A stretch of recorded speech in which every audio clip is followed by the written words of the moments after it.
and welcome back to Virginia Wines Through the Years. I have the pleasure of sitting here with Jeff Heidig from Lake Anna Winery. Jeff, thank you for taking some time out and sharing some information with us. Great to be here, Charles. We've been talking about the process, going through the process. We've talked about the different barrels. We've talked about, timing when we need to pull those grapes off the vine. Jeff, can you talk to us a little bit about the bottling process? Sure. Let's take it from the vine into the bottle a little bit. Sure. We actually are fortunate to have a bottling line in-house as far as at Lake Anna Winery. But basically, it's a simple manufacturing process. It just starts off with empty bottles coming at one end through a conveyor system, pulls them through, cleans the bottles, sanitizes them, and then there's a filler area where the wine actually gets inserted into the bottle. And it goes to a corker, which actually inserts the cork pneumatically, and then goes through it. The next step is it puts a cap on, like this plastic cap that we see on the bottle here. Sure. And then there's a label at the very end. And then so there's a guy at the front end loading the empty bottles in, and then there's a guy at the back end loading the full bottles in back into the cases. Very simple process, something like you would see like an I Love Lucy episode where the bottles are coming down and they're just stacking them and moving them. Right. If everything works well, we get about 100 cases an hour in terms of the process, which can be, it's difficult sometimes to get 100 cases. There's always something. Sometimes you feel like the Dutchman with the finger in the dike, or in the dam. One issue comes up, you put your finger in it, and then all of a sudden another one pops up. So it makes it trying to get the thing together. But basically, it's a pretty good process. It's better than hand bottling. But so anyway, that's the process of bottling.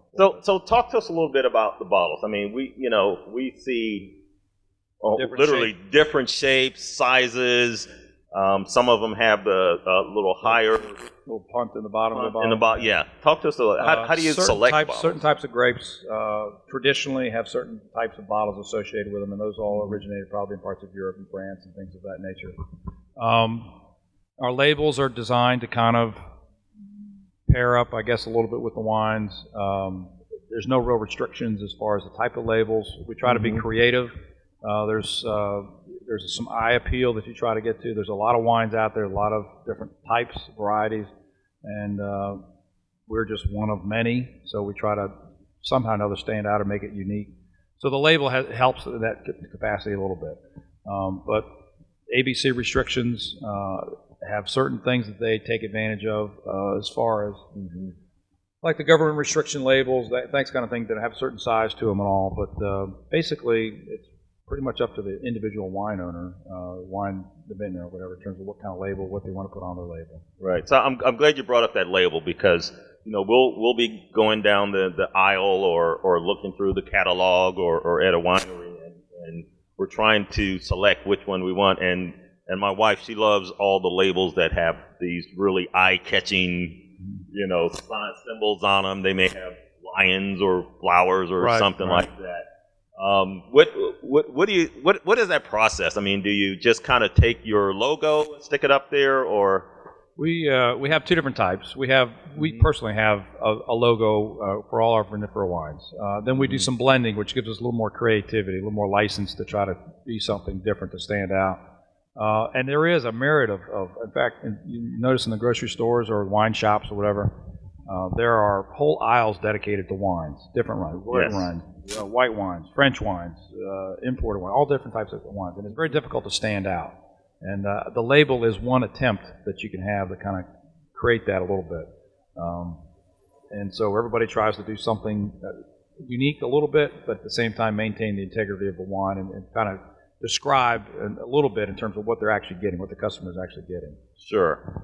Talk to us a little bit about working with Virginia ABC. I know you guys have a pretty good relationship there. Yep, very, very good relationship, and that's improving. Actually, from the way back when it was Prohibition days, there was some animosity between them, but we've improved that quite a bit over the years.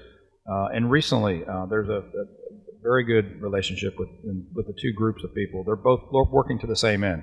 We're trying to make a business, trying to move forward, generating tax revenue, helping out each other. We, of course, the main interest, of course, would be preventing any alcohol abuse issues from coming up.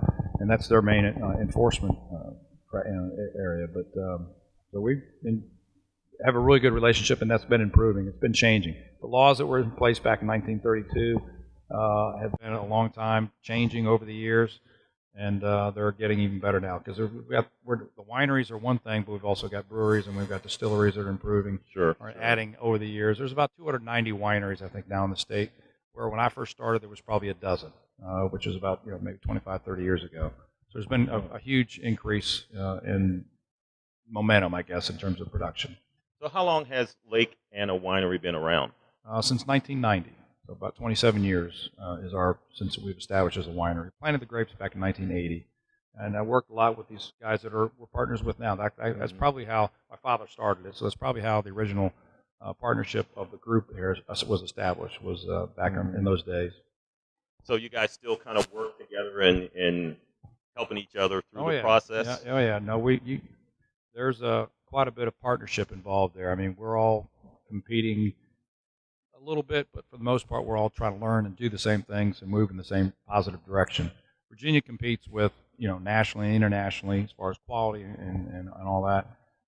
Those are our competition. And Virginia guys are our partners and friends and trying to move us all forward.